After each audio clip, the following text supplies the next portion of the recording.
Hi there, I'm Adam Kirbas and this is my novel, the video 6. Jane arrives at the airport. It is a sunny but damn day. This heat, one never gets used to it. Every time, every moment seems to be exhausting moving in the heat. Jane is not used to the heat, but she made her peace with it. It's an ordinary airport. It is home. At least it should feel like home, supposed to be home. The crowd is endurable. No photographers, not everyone. People have not really recognized her. Not yet so far. Jane seems to have an ordinary face, an ordinary blonde woman, an ordinary American woman, an average woman. You would not expect that someone like Jane would travel ordinary. Everyone assumes that celebrities would have a special plane, that celebrities would have a different life. Well, maybe it is true, maybe it is not. And who is a celebrity these days? Do people really know book authors at all? Jane wonders. And why she wonders, she sees some steward. They look neat, they look beautiful. She watches one of them with high heels, walking, strutting along. She stares at them in admiration, and she immediately thinks to herself how it would feel like to wear one of those stewardess dresses, to be not one of them, but feel it on their skin, this feeling, and how they look in this sun, this walking through those shadows, walking in this world. How would it feel like dressed like this? Enjoy this. Enjoy the moment. And Jane, feels an urge to wear one of those. Feels an urge to get one of those and enjoy herself. What would it be like? What would it feel like just for moments? And she can't get her eyes off them. Those two they look marvelous. They look neat. They look like half goddesses. And they have mesmerized Jane. Jane is in a thought, in a daydream. She imagines how she would look like in front of the mirror. How people would see her, would recognize her. They probably wouldn't even recognize her. This is not Jane anymore. This is someone else who has a different life, someone else who has a home, somewhere to live. Jane awakens from this slumber. She some sort of has restricted herself to all this nonsense because life is different. Jane did not and was not born into celebritydom, into famedom. She became famous. At least people know her. People know that she is this book author, that she writes books, and that she's probably something very important.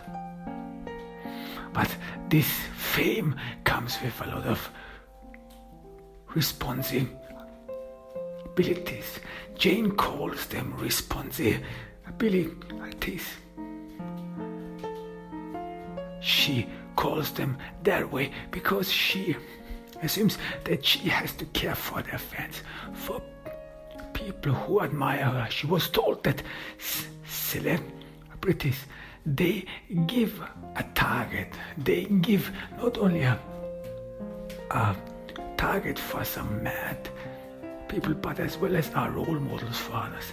So she wants to be one of those role models. She wants to be one of those people others look up to. At least this is what she has heard, and this is what she fancies herself with, to be the role model for others. And this comes with a certain behavior. She's not an ordinary woman anymore. Jane relishes this thought. She enjoys this thought. Not an ordinary woman anymore. Not the Jane everyone has written off. No, she's not the Jane people never ever expected to would have accomplished anything. No, she's special. She's ordinary. She has this certain gift, this skill she brings down to paper. Jane is not ordinary. She ensures herself that she is not ordinary. She flatters herself that she is not ordinary. And therefore, because she is not ordinary, she has to act in a certain way. She has to act in a way people might understand, would expect her to act. She fears people around her. People around her, they do not really understand that she has some fancies. Fancies like wearing clothes, wearing different kind of clothes. Well, Jane is very picky, and she always thinks about those people around them. They really do not grasp it. They somehow seem to wear all their old clothes as if nothing in their life would be changing. For Jane, this constancy, this monotonous being is boring. It drags her down. It does not satisfy her. It wants her to escape. It wants her to get up. Get out. She needs it. Nancy, her assistant, she is very understanding. She comprehends Jane's notions, Jane's proclivities. Well, all of us are eccentrics. She once read somewhere in a journal, probably this is all about. As an author, you think in a certain way, you think in a different way, you think out of the box. You have to be, in order to accomplish anything. Jane is sure of it. She thinks differently, and therefore she has different needs. She needs these different imaginations, these different skins. She sometimes calls them skins, different life forms, different silhouettes to wear, to feel, to be in them, to stand in their feet, in their shoes, to walk in their lives.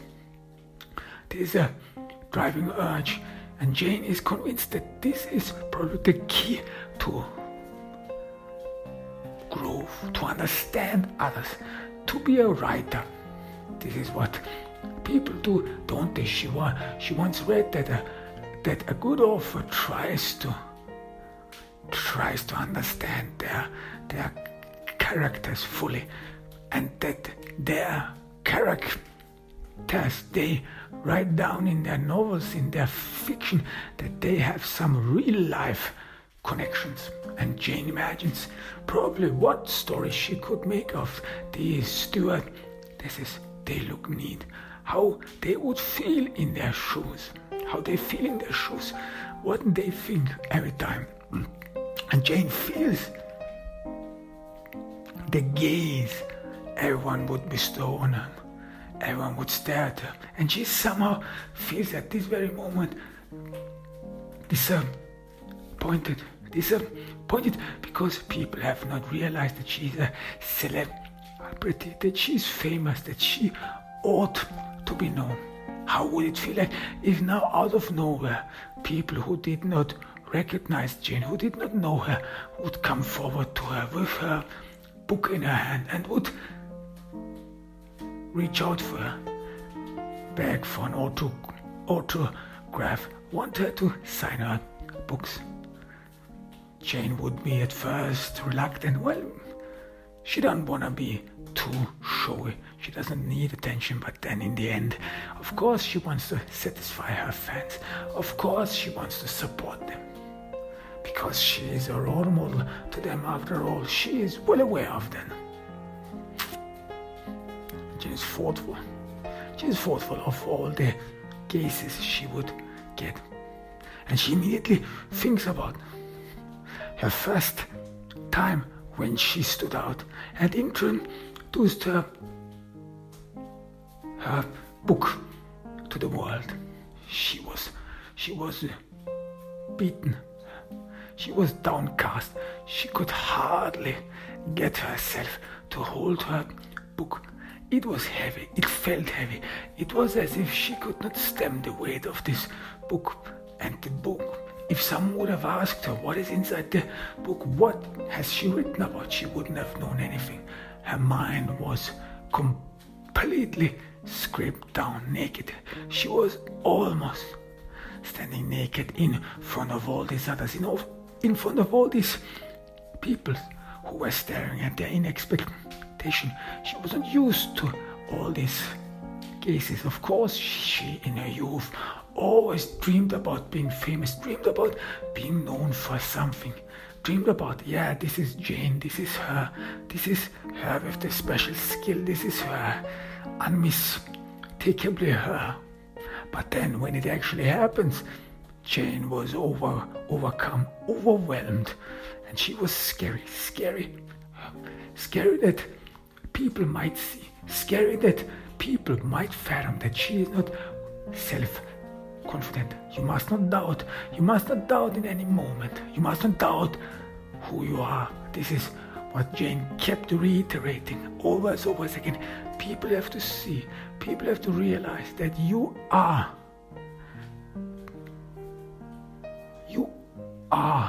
special, that you are beyond the ordinary, that you are not like ordinary people. She had to keep reminding herself that she has to prove her worth. People will eventually look at her critically. People are envious. Jane knows a lot of envy. She knows how people think. They are vicious. This is how Jane imagines them. Everyone is doubting her. No one really expects her to accomplish anything. And you have to prevent these thoughts going further. You have to be there.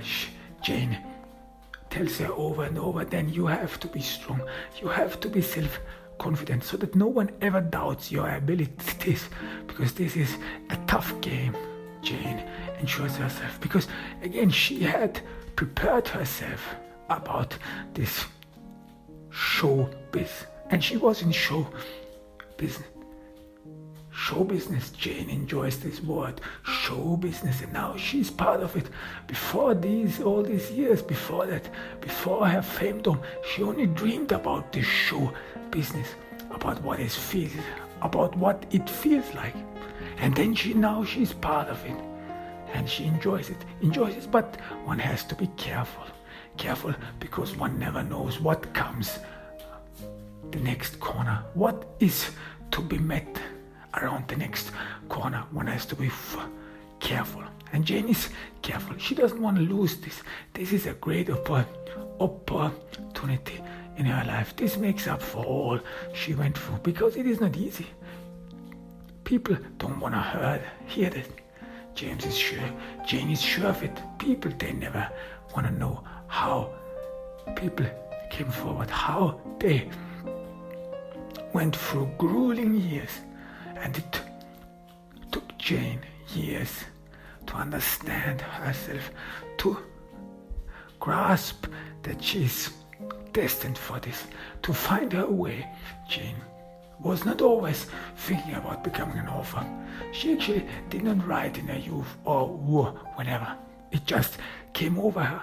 It just dawned her that she has this knack for writing, that she has this knack for fantasies, that she can make herself dream worlds, that she can dream up a world, and that she can convey these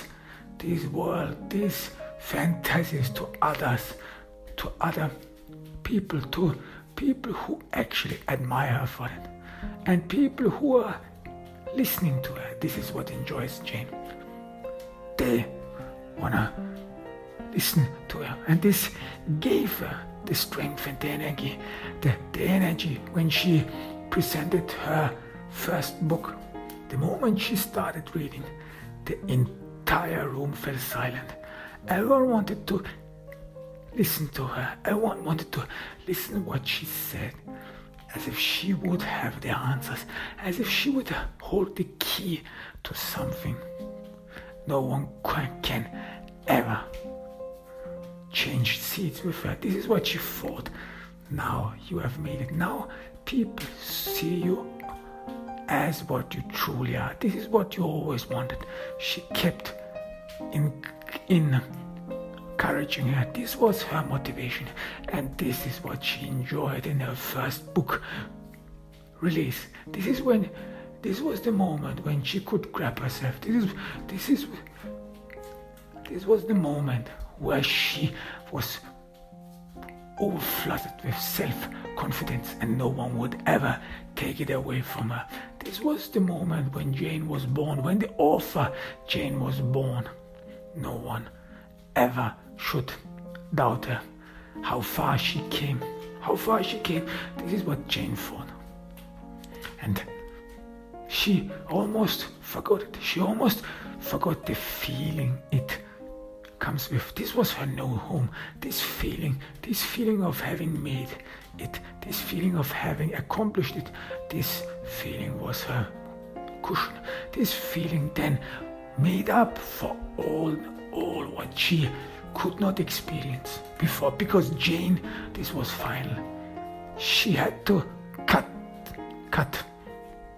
ties with her past. No, this was her new home. And sometimes after this first book release, and the feeling, it lasted for very long. But even though in her new home, and this new home was this feeling, and there was not more, even then she sometimes felt that this new home felt dull. This was always the bad side of it, and Jane knew it. She could not keep things for long. She could not conserve a feeling so that she could nourish from it over and over again. She could not preserve any notion, anything, any joy, any bliss, and even if it is sadness, she could not keep it for long. It would sooner or later fade, the taste of it, and then Jane would need a new kick, a new motivation, a new feeling to fill herself. It is like that she cannot fill her mind, her thoughts with it, that she cannot be this woman, this person for a long time.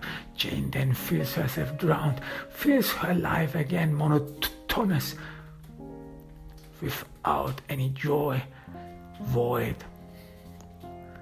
And then she thought about home. She thought about homeliness, what it was to be, to feel home. And Jane misses home, even though she convinced herself that this is her home, this is Jane Reynolds, the book author, this is her life now. But yet it still feels dull. It still feels without love. It still feels as if it would not be her home. It still feels distance. She still feels the distance. She still feels that this still needs, or that she's still in the phase of getting to know her world, of introducing herself to the world, to this new world, as adapting to it, that she's still in the process of adaptation. And this is mind-boggling occasionally for Jane. How long will it take? How long will it take until she has forgotten her past, until she has forgotten the ties to her past, until there is only Jane Reynolds? She's thoughtful, because she does miss her home. She does miss the tie. It is not easy to just cut one's ties. In the beginning, Jane was thrilled. Jane was thrilled to start a new life, to start a new opportunity. This was what she was destined for. She always knew it. She was always destined to accomplish great and and the only thing she needed was stamina. This is what she accomplished, and she had stamina. She waited for it, and then finally opportunity mixed with chance struck.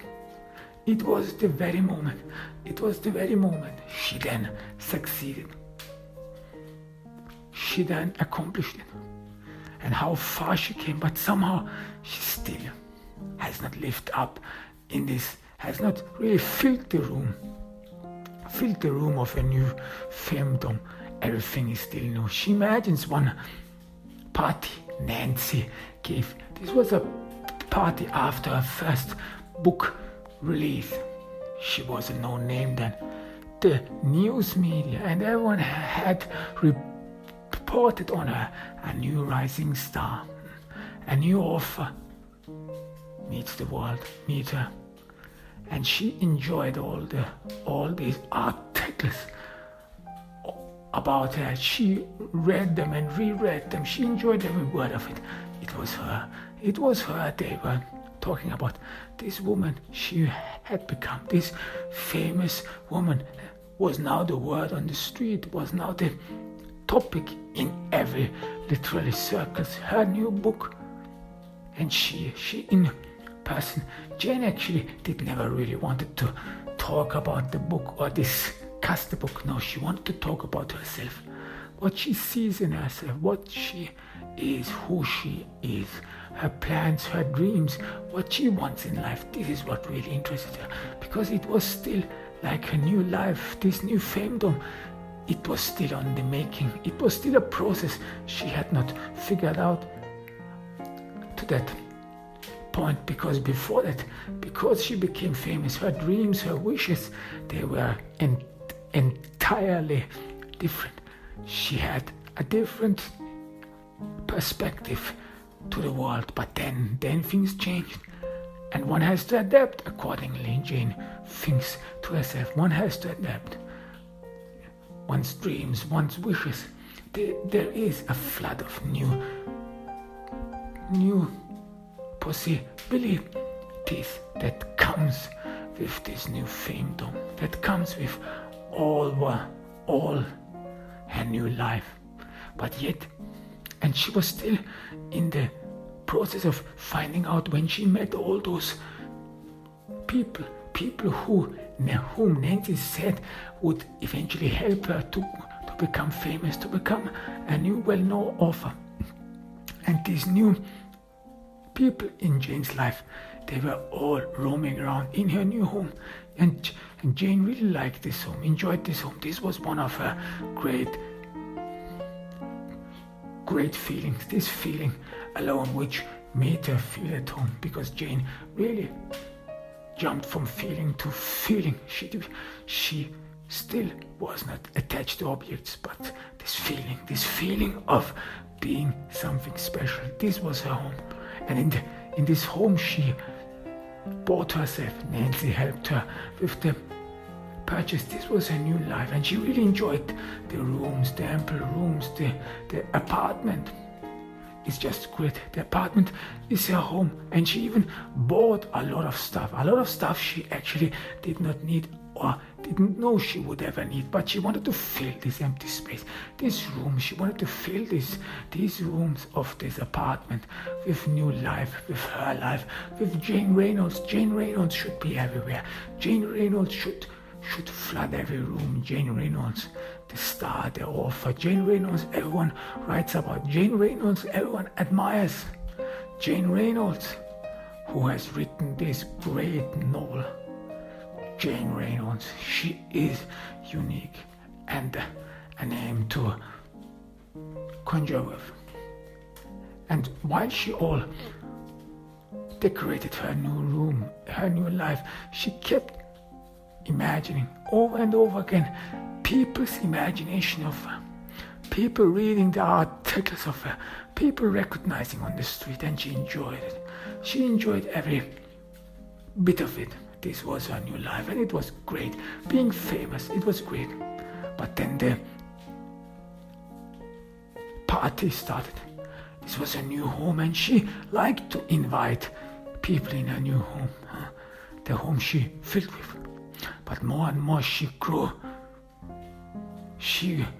hostile towards her new visitors. Why?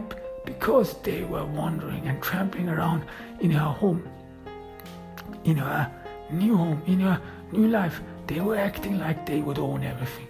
They were acting like they would occupy and conquer this new life of hers.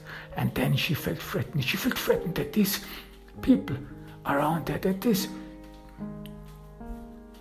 these people who transgress in her life, that they are up for something, that they might be thwarting, might be demeaning Jane Reynolds, that they in the end would be a problem, would be a problem for her, that they would stand in her way, in her way to feel this elation, to feel this bliss. She did not like them at all, using her stuff, using her glasses, using her pots, using her mugs, even though she had not special connection to all these interiors she bought recently for her apartment. But yet she really enjoyed it. She enjoyed it decorating her apartment. She enjoyed it buying all the furniture. This was Jane. This was Jane who furnished her apartment. This was Jane who made a cut with the past and who started a life new. This was Jane who started out in her new life. And there in this new life, it did not fit that others would transgress in your life, that others are there, that others could be mistaken for Jane Reynolds. And this was severe. This was heavy. Jane, for the first time, felt alienated. For the first time, she felt that she could lose it all, that she could be sidelined. Well, she was this offer. People would not recognize her anymore. People would not know her anymore. And how easy would it be if someone would just come along, walk in her life and say, well, I'm Jane Reynolds and not this person. And she felt fear. She felt madness.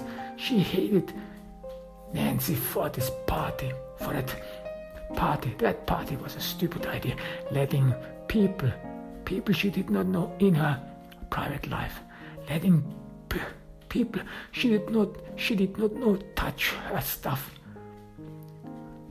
grab them, fingerprint them, annex them, conquer her life. And it felt pain. It felt painful. Jane felt pain. This was not what she expected. This was not what she thought, and yet she still tried to be polite, tried to be courteous. These were in the end admirers, she thought, or people she worked with, was supposed to work with. She didn't want to be that woman who is mad about nothing, because it was stupid, wasn't it? Jane, very soon in her life, in her youth, understand that people, they do not understand. People, they do not appreciate stuff. There are people who use objects carelessly. People who cannot see the enjoyment of an object, of a thing. People who appreciate nothing. And Jane looks down on them. Jane never understood those people, those stupid ones who come along and say, well, they would not appreciate any material object. They would not fancy any material object. They would live a life beyond material needs. How stupid this thought was. What a stupid thought. What a stupid ideology Jane always thought. No, for her, an object is there to be appreciated. It is a symbol. It is a symbol for more. It is a symbol of enjoyment. And all these people in Jane's apartment, they did not enjoy anything at all. And again, she felt uncomfortable, as if she would not be at home in her own place, as if she would not. And and could not be this Jane Reynolds, as if she could not start in her new life, as if she would be stalled, as if her life had stalled. She stand half through. It was never meant to be. She could lose it all. And this feeling of being foreign, of being alien, again overcame her. And it again overcomes her in this airport. Is she really at home? Does she arrive at home? Is this where she's supposed to be? And she thinks about home, where she was born, where she grew up, about the place that made her special, about the past she had to cut ties with. She had to try it so hard to forget, and she had forced herself over and over again to think in English, to forget her language, to forget her mother tongue. Now she had to be assimilated fully.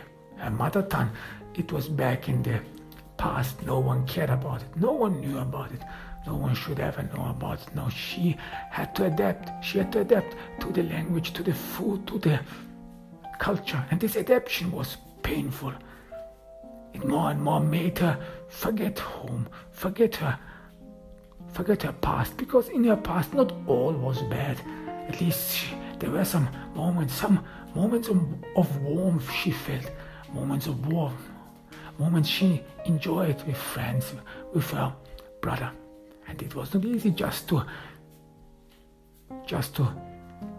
push that aside and start out a new life, even though she enjoyed it in the beginning. Now more and more it faded. Again this feeling faded, and again Jane is alone. She feels alone. She feels all lost. This new life, and this she knew, comes with a lot of restrictions. Firstly, she cannot talk about the past. Secondly, there is always a barrier. She has to maintain a barrier, which became apparent after this party Nancy gave in her new home.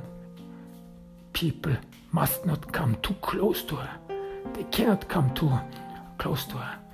Jane Reynolds, the book author, should be known from a distance, should be admired from a distance. No one should transgress and intrude in her private life. This is too dangerous. This is scary. And then there is this loneliness. Jane is without anyone. She cannot talk with anyone. She has all these needs, all these cravings, but yet she has to be very careful. You cannot trust anyone in show business. Jane again enjoys the word show business, but now it comes with some kind of bitterness, with some kind of experience. People talk about the show business here as if they would know, yeah, you cannot trust anyone because you have a lot of enemies, you have a lot of people who want to be like you, who are envious, and only a few really admire you. Jane thinks to herself, the majority, they all want to be like you. Jane is convinced of it, and she looks around in the airport. She looks around in this world. She still is an observer of this world. She still is an alien in this world, is foreign to this world, as if she had still made her first steps into this new world, as if she hadn't annexed it, as if she had not adopted herself to those new habits which come with this world, which everyone has to adopt to. And it leaves her downcast. The steward, this is those beautiful women. They are who they are. They are who they are. They were ever who they are. They feel confident. They feel confident with themselves. No self-doubts. Jane is sure of it. But she is full of self-doubts. And she is downcast, exhausted again. Maybe things would be different if she would feel at home, if she would have accomplished feel at home. Jane is not sure anymore, and she's fought for. 7. Anna Dia Lupe. Anna Dia is in a prison cell. She slowly and gradually seems to wake up from a dream. What happened there? It happened all so fast. Her mind was in a roller coaster. She can hardly remember what happened in the last couple of hours. In the last couple of days, her life at once took a different turn. Anna Dia, she stares around in a prison cell. She's in solitary confinement. She expects any moment someone to come in, ask her further questions, make further exams, inquiries. She looks at the prison uniform. She looks at the number she's right now.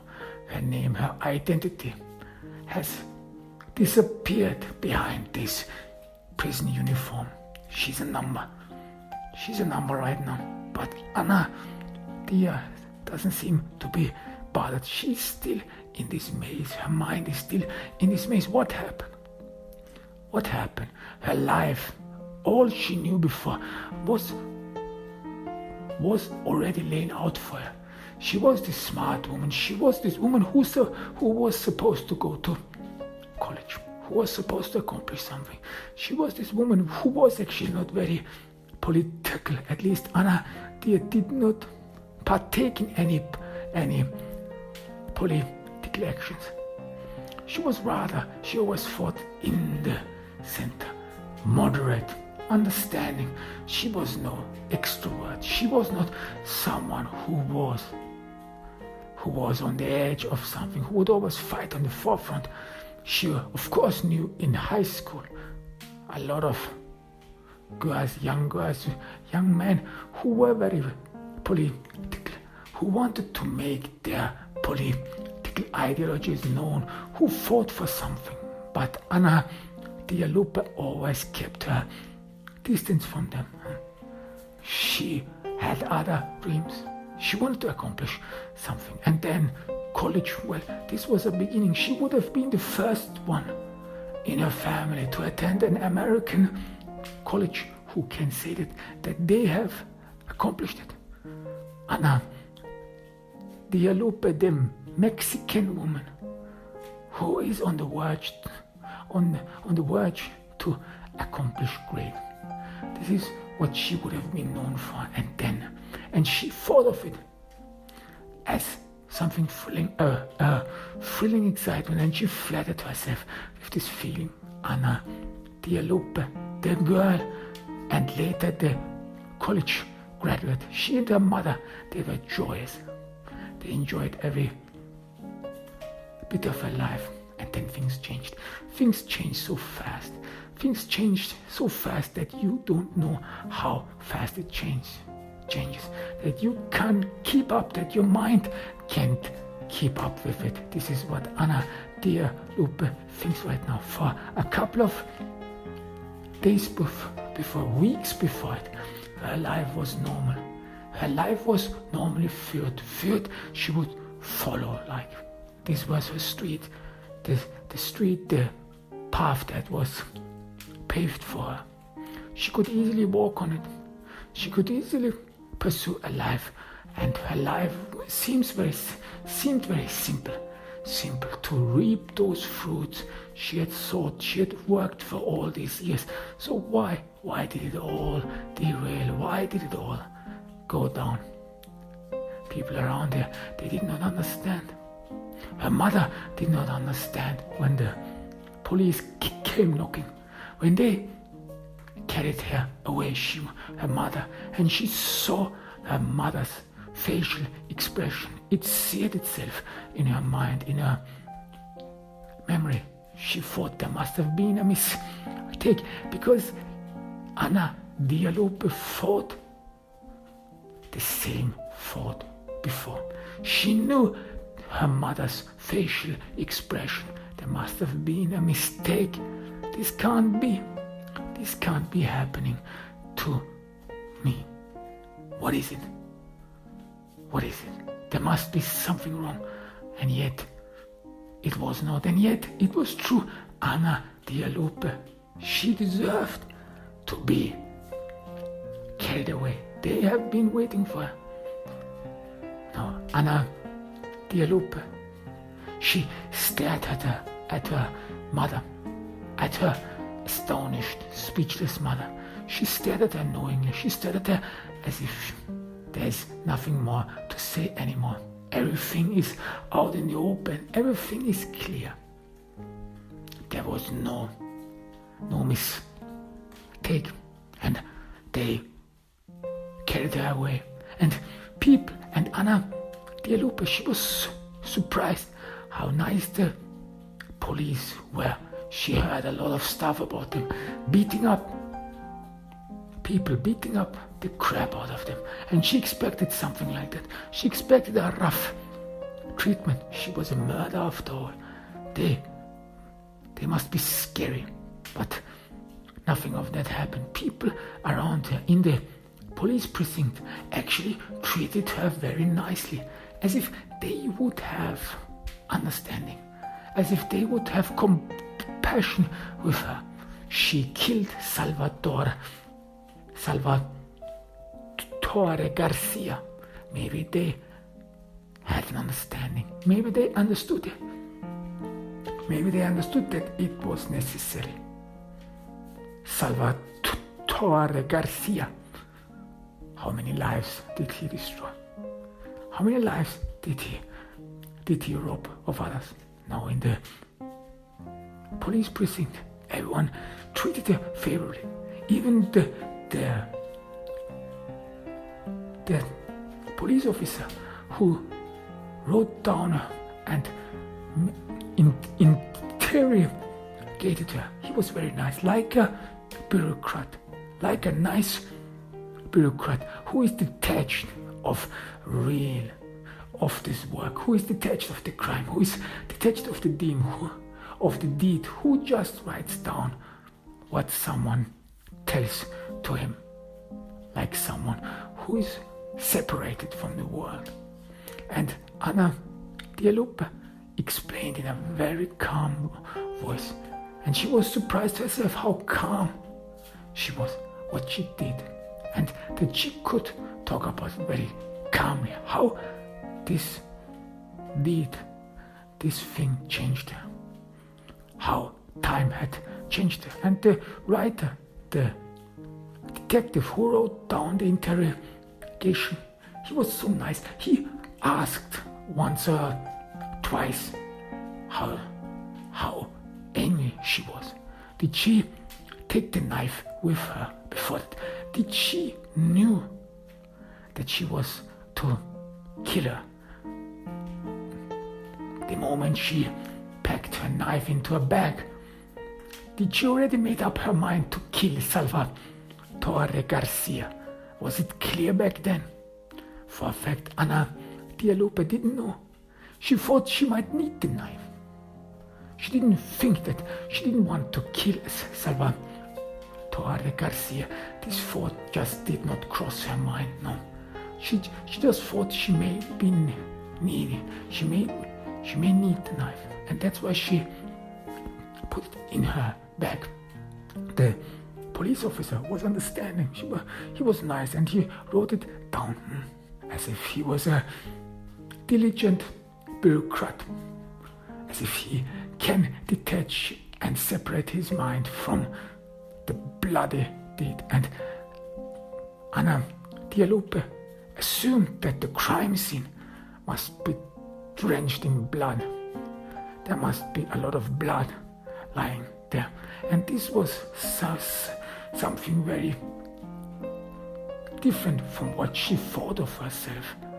This woman, this nice woman, and she always tried to be nice. She always tried to be someone everyone liked. And Anna Dia Lupe was even known and derided for being a teacher's pet, as being the girl who never gets out of her little box, who lives in a little box, who lives a boring life. And Anna Dia Lupe, she knows some of her classmates, women who have already sexual intercourse, who think that sexual intercourse, having sex with a lot of boys and so on, that this would be all fun, that this would be life, and someone would enjoy life through those means. But Anna Dia Lupe, she was never one of those women. No, she saw different pleasure of life. She thought of herself as something special. She thought of her life as something special. Something special God has given her. This life, this is her only and first chance.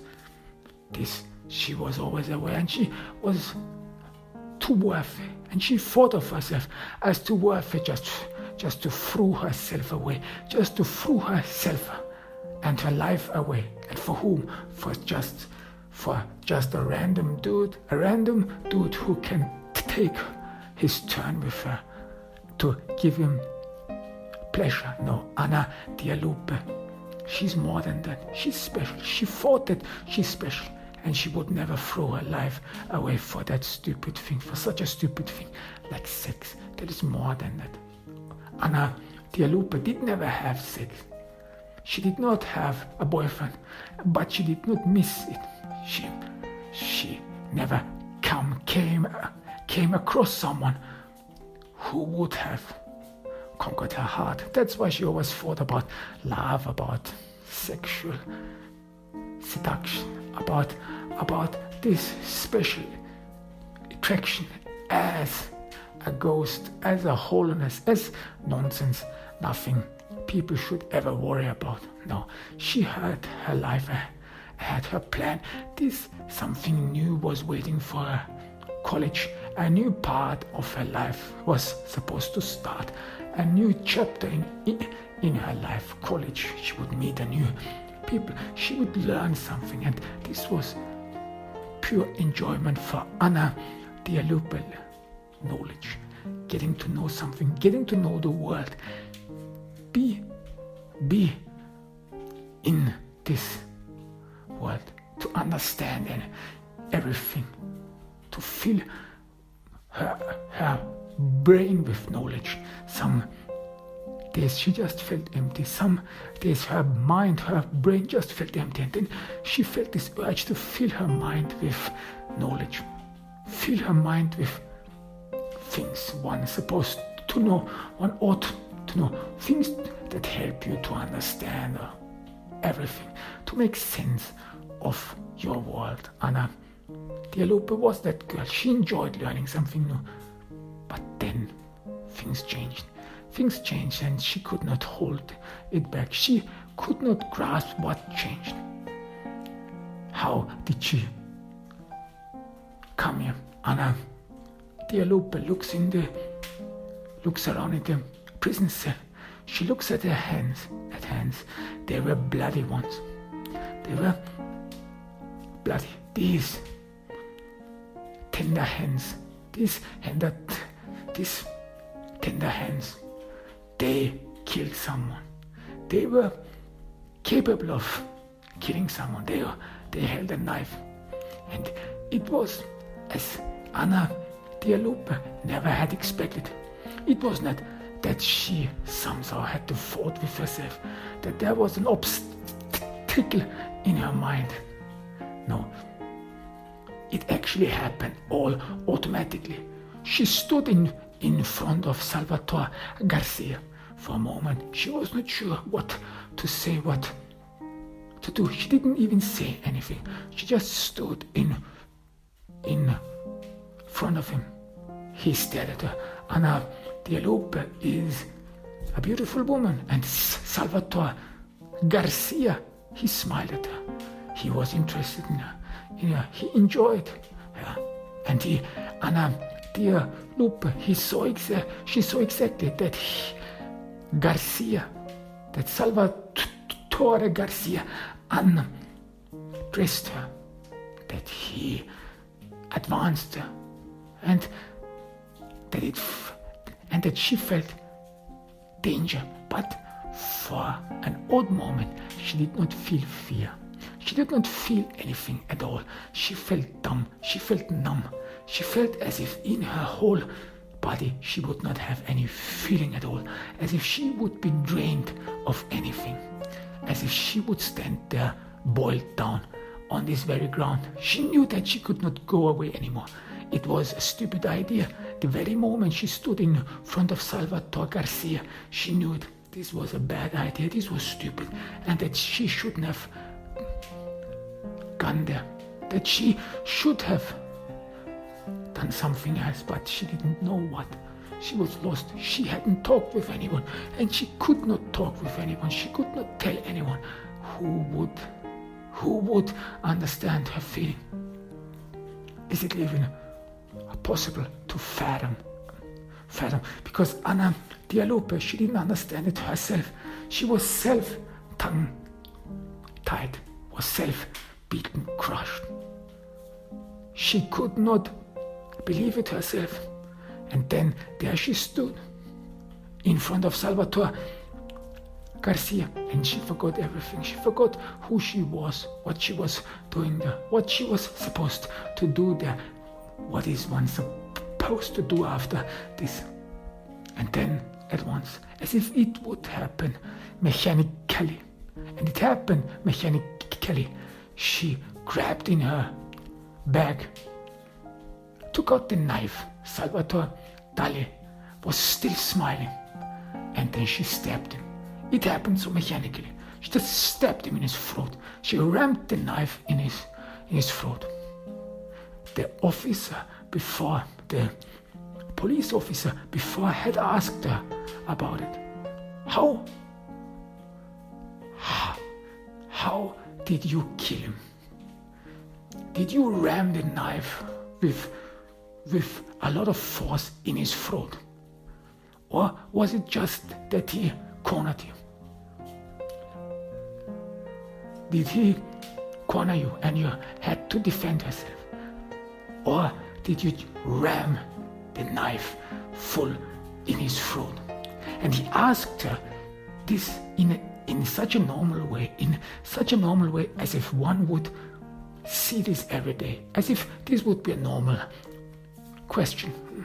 People who talk like everyday small talk. How was it like to kill someone? How was it like to ram a knife into someone's throat? And Dia Lupe, she was somehow shocked by this nonchalance, by this normalness, by this tranquility. And she was even more surprised by her own calmness. She was not trembling. She just told it. She just told the truth. She rammed the knife full in his throat. She did not talk about her trembling afterward. What had happened, she did not realize it. As if her right hand moved mechanically, without her knowledge, without her will, as if her hand had developed its own will. The knife just moved in Salvatore Garcia's throat. It pierced it. And Salvatore Garcia stared at her in shock. He was not expecting it. He was obviously not expecting it. His eyes were wide open, as if he had not grasped the world, as if he, some sort of would mirror Anna Dia's own facial expression, as if he would some sort of emulate her own feelings, because she did not understand it at all. She stood there shell-shocked, could not grasp, could not fathom. How did she get there? She did not know why she came there. For a moment she forgot everything. She forgot even her own name. She forgot what this was all about. Dia Lupe. was a murderer. And she killed him. She killed him, and Anna, Dia Lupe, still hears his ringing for air, his panting, this deafening of his breathing, this knife, when the knife was rammed in his throat, the noise it made, the noise as if this knife that rams into the throat of someone, cuts through veins, through skins and tissue, that this noise is like a sledgehammer that can't be muted, that still is in her ears, rings in her ears, this sledgehammer, and it plays over and over again this tune of the knife being rammed in his throat. Anna, Dia Lupe, she cannot mute this sound anymore. And then his pantings, his ringing for air, and slowly and gradually Salvatore Garcia sat down. He sat down to the ground, and Anna, Dia Lupe, she was trembling all over.